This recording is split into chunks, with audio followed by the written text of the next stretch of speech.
Hello, welcome to the second part of Let's Catch. This time we're going to be looking at free play mode. Next time we'll be looking at the mini games. In free play mode, you just pass the ball back and forth infinitely. There's no timer, there's no throw counter, and there's no point thresholds. But I'm talking over free play mode because in the spirit of the game's about letting it out, you know? I feel like I should let things out. I've listened to all of their problems. It's only fair that I talk about myself a little. Share some things about myself in return. We're playing as Guest B this time, instead of Guest A. In case you're curious why I chose the guest characters, it's just because they fit better with the art style than me's.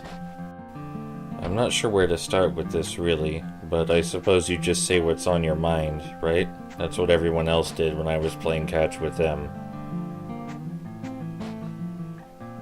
I'm not really sure how to feel about being the way I am.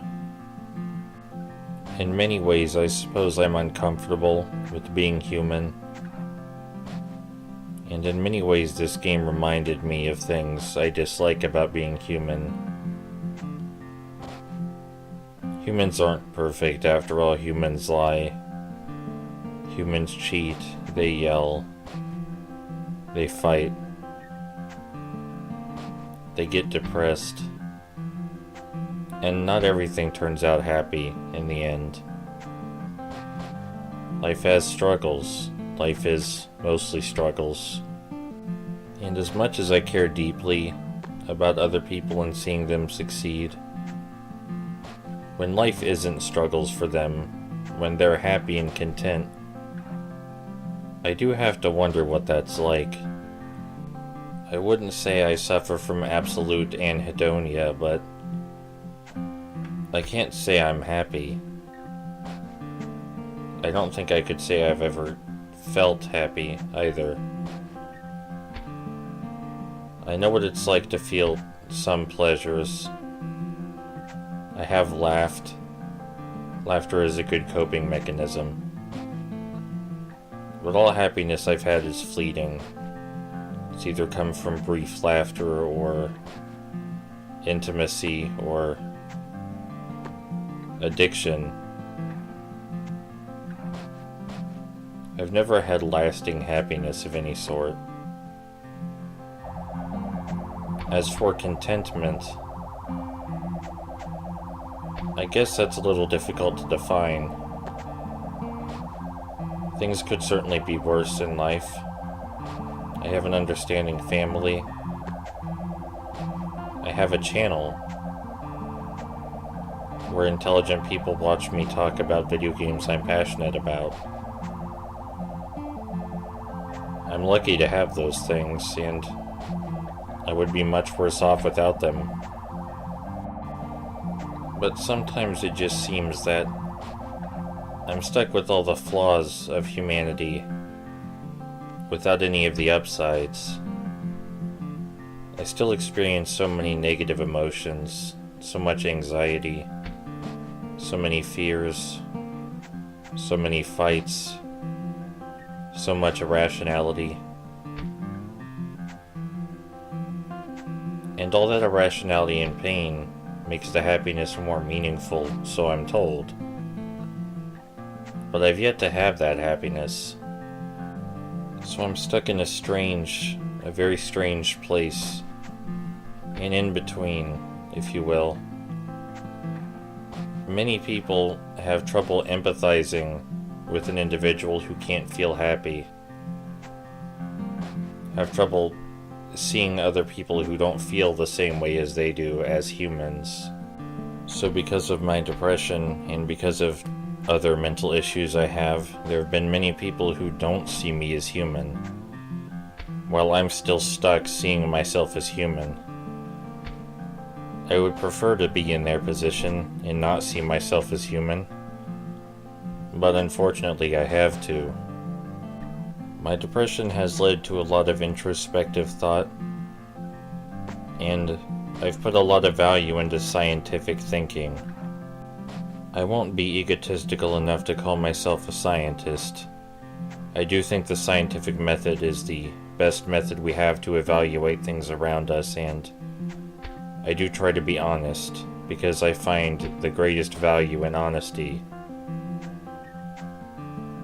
But when I play Let's Catch, and when I speak with people in day-to-day life, I'm reminded that people lie.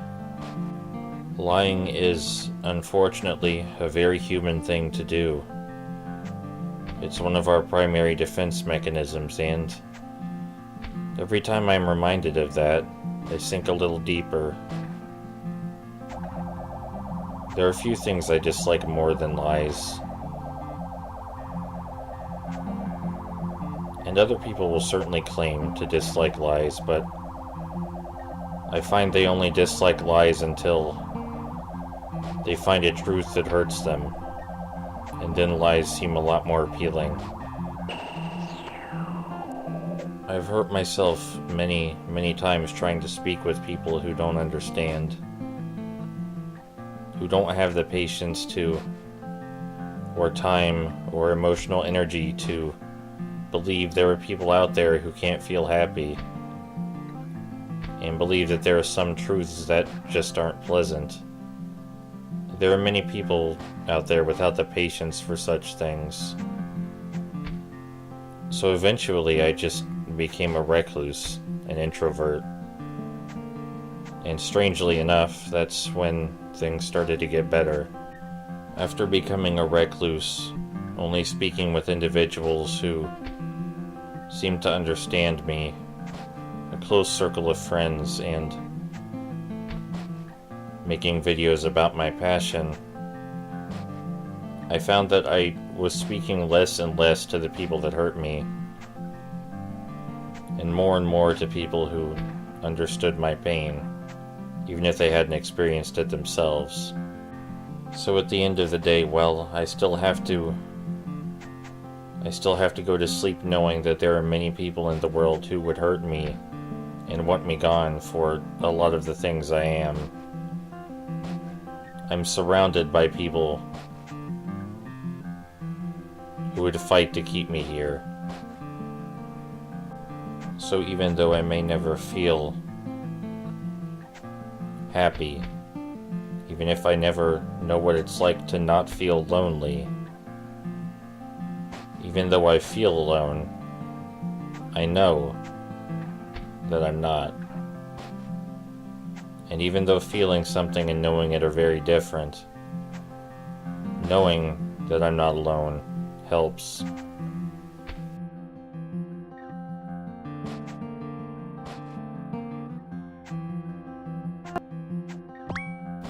I was told once that many people go through their entire lives not knowing who they are. Do you think that's true? I think I know who my friends are and how they are, but maybe they don't know themselves.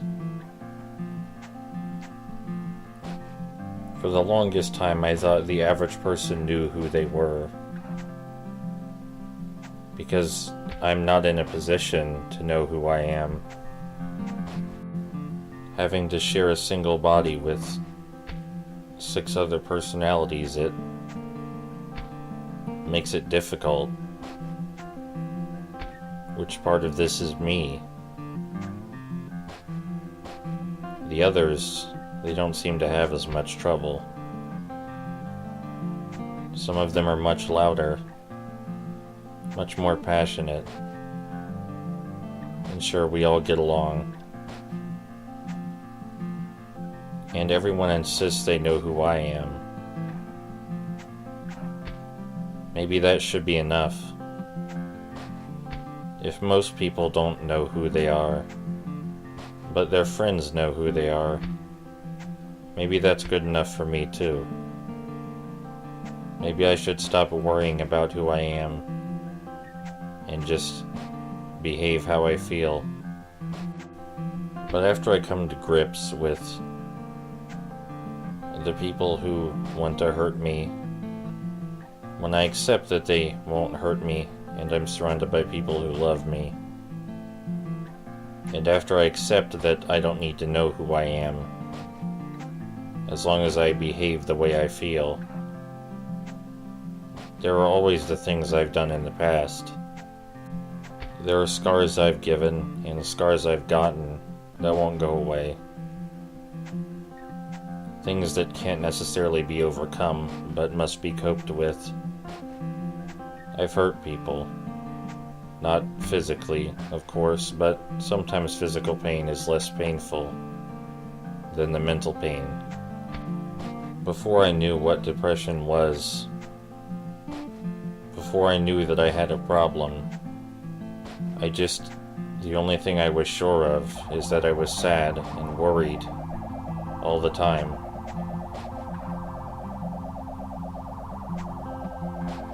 And instead of seek help by telling others I was in pain, I decided I would rather not look weak.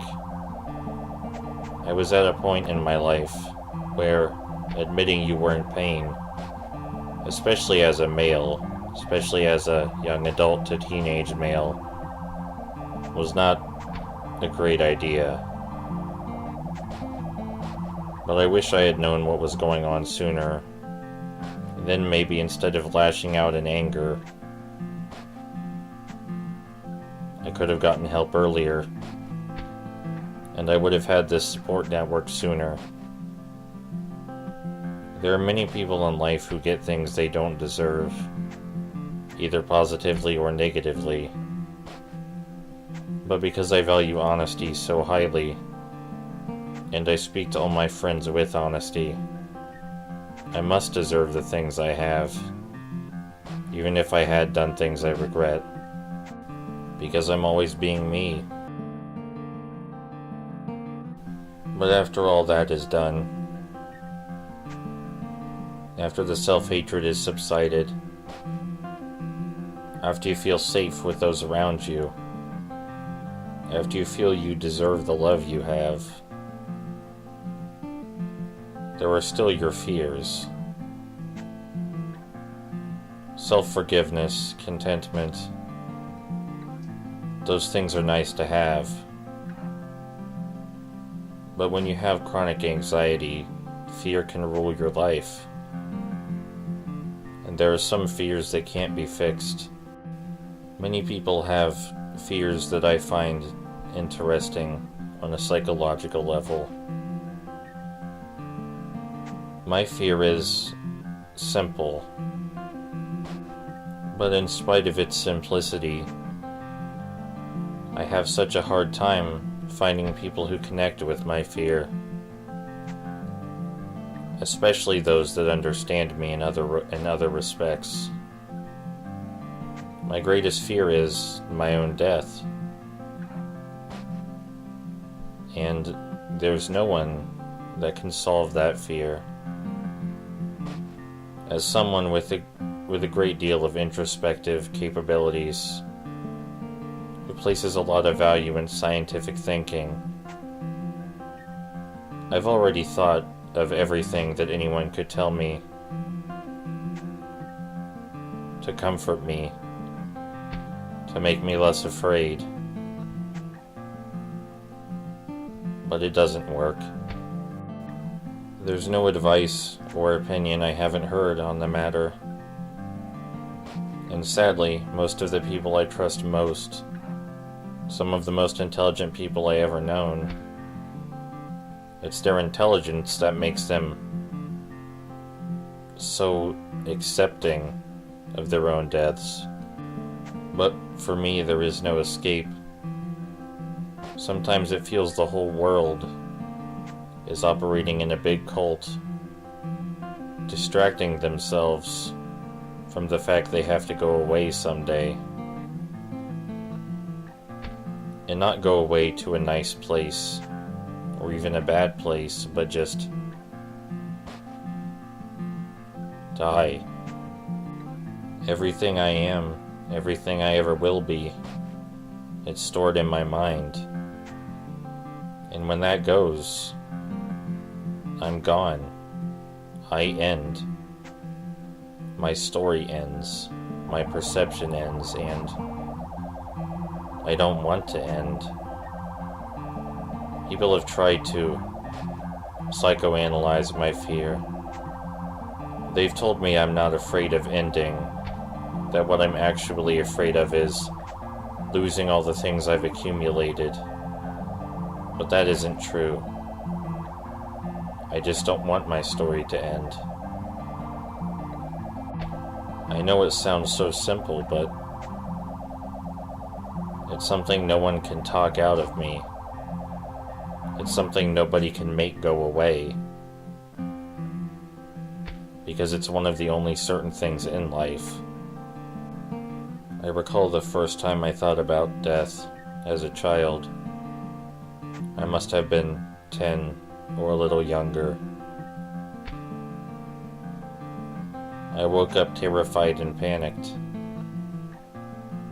and went to ask my parents why I had to die someday, and they couldn't comfort me. I imagined that was just as terrifying for them as it was for me. But to this day, that fear never went away, and neither did that question. Why am I here if I have to die? Why do we bring people here if they have to die? It seems like a joke. And I will admit that I spent quite some time searching for the only comfort I thought I could have, trying to find another person who understood me, and simultaneously feared death. It's an awful thing to want someone to fear the same thing you do. But that's the only thing I could think of to give me solace. And I thought I had finally found that. I got in contact with a friend that I hadn't spoken to in years.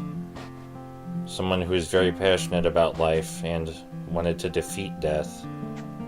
Wanted to show it what for. Because death may have encountered many things before, but not him yet. And upon speaking to him, I found that he no longer wanted to live forever. He instead said he wanted to live as long as he would like to, which may sound indistinguishable to most, but to me the difference is as clear as night and day. So that gray area I had, knowing that there was someone else who would understand me, and also feared death as much as I did, that disappeared. But for some reason my anxiety has calmed for now. Maybe because I fooled myself into thinking that there's some way I can defeat death. That by the time I grow old, if I do hopefully grow old, that medical technology will advance to a point where I can extend my life even further and further, long enough that I don't have to think about this. I know that many people turn to magical thinking as a way to stop themselves from fearing death so greatly, but I can't lie to myself. I can't tell myself things will be okay, but I can try to be an optimist. I don't know if things will be okay, and it's very likely that most of the things in my life never will be, and it's likely that someday my life will end. It's never hurt me harder than to say that sentence. But while those things are likely, that doesn't mean they have to happen. The future's full of possibilities, and as long as I'm waiting on the future, I may as well spend the present doing something I love, with people I care about. I hope the future has good things in store for me. And everyone.